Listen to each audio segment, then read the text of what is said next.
Are you aware that money reacts like a well-trained animal and only obeys those who know how to call it with the proper vibration? When you master commanding it, it doesn't just come, but grows in remarkable ways. There are invisible forces that decide how much money flows into your life and how much moves away. And even laboring diligently, you may sense something hindering this energy. In 1925, Florence Scovel Shinn, a pioneering expert of spiritual science, uncovered something revolutionary. Money doesn't react to need, but to authority. During the Great Depression, she taught ordinary women to command their money, and many expanded their income in the midst of the worst economic crisis in history. The first principle is a decree of divine multiplication. Florence taught that money is a form of aware energy that operates by specific laws. Money responds to the vibration of authority, significantly more than to that of need. When you engage with money as one who begs, you drive off it. When you approach it as one who commands, you pull it. Money functions like a well-trained soldier. If the commander falters, the soldier doesn't act, but when the order is definite and strong, money flows. In New York, Florence taught her students to exercise stronger direction. Each morning, facing the mirror, they would position themselves upright, breathe deeply, and declare, "Divine money, I command you to increase in my life now. You come to me from all possible directions because I am a flawless conduit of infinite abundance."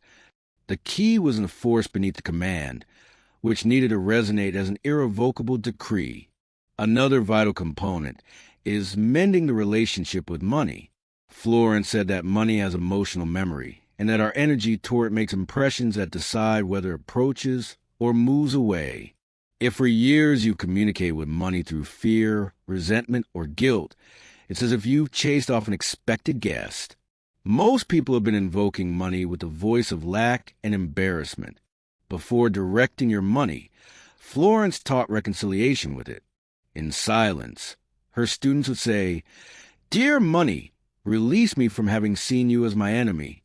Today I understand that you are divine energy seeking to express itself through me. I respect you, esteem you, and invite you into my life."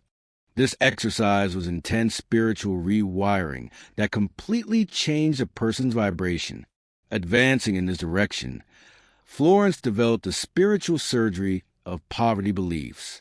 Beliefs about money are like invisible roots that establish how much your prosperity can grow. You can work hard, but if the roots are corrupted, the tree will never bear abundant fruit. No one is born with lack mentality. We adopt them from family conversations and childhood stories. Phrases like "money is dirty" or "to earn money you must suffer" lodge themselves in the mind as internal laws. The process began with silence, where Florence asked them a question. What belief about money have I received and still carry? Once recognized, they would say, "This belief is not mine. I release it. My mind turns clean and open to receive the divine truth about abundance." Then they would implant new beliefs such as, "I am a recipient of infinite abundance," or "money moves toward me effortlessly." Beyond this, Florence taught the contrast between desiring and demanding. Desires arises from lack. It's viewing what you want while feeling it's far away. Demand springs from a knowledge that something already is yours by divine right. To desire is to say, "I don't have," producing more experiences of not having. To demand is to declare it's mine and I receive it now, triggering invisible forces. In this context, another principle is to generate instead of competing. Florence repeated, "Never battle for money, create it." Competing suggests scarcity.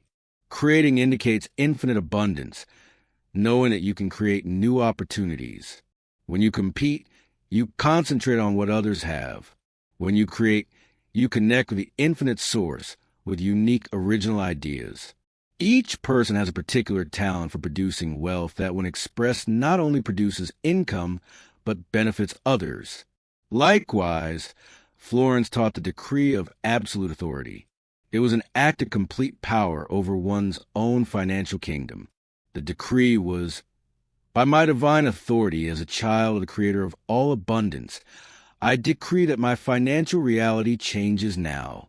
I command that all invisible forces work to multiply my money perpetually. The secret lies in understanding that the power to transform is already within you, and upon voicing it, the universe shifts to obey. Additionally, Florence taught the spiritual plan of your abundance. The universe needs specific guidance. It was about defining how much, how, when, and for what you would receive. Her students devoted a daily moment to answer. How much money do I want? From what sources? How do I want to feel when receiving it? The more details, the easier for the universe to create. The design must be crafted from a consciousness of shared abundance.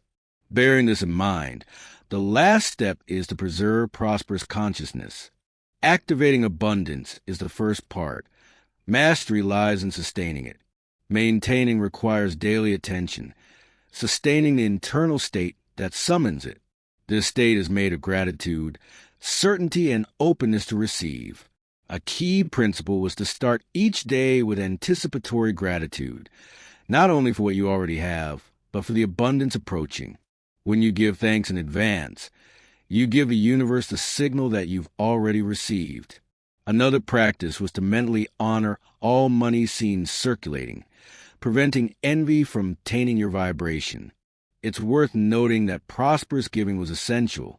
It was about supporting causes that expanded abundance in the world. Giving with joy was like sowing in fertile ground. What you give returns multiplied. The crucial point is to feel that you join the universal flow. What you hold back out of fear stagnates. What you give with love multiplies. Another key was to protect your mind, avoiding environments loaded with scarcity, because your consciousness is the magnet of your experience. Florence closed with a powerful reminder. You are not a casualty of economic circumstances. You are the architect of your financial reality. Money is your assistant and companion. Now reassert your commitment by saying, I decree that my prosperity grows perpetually in perfect harmony. I give with joy, receive with gratitude, and keep open the infinite flow of my wealth. If these words spoke to you, write in the comments, I decree, to confirm your commitment. Share this video with someone who needs to recognize they're the creator of their reality.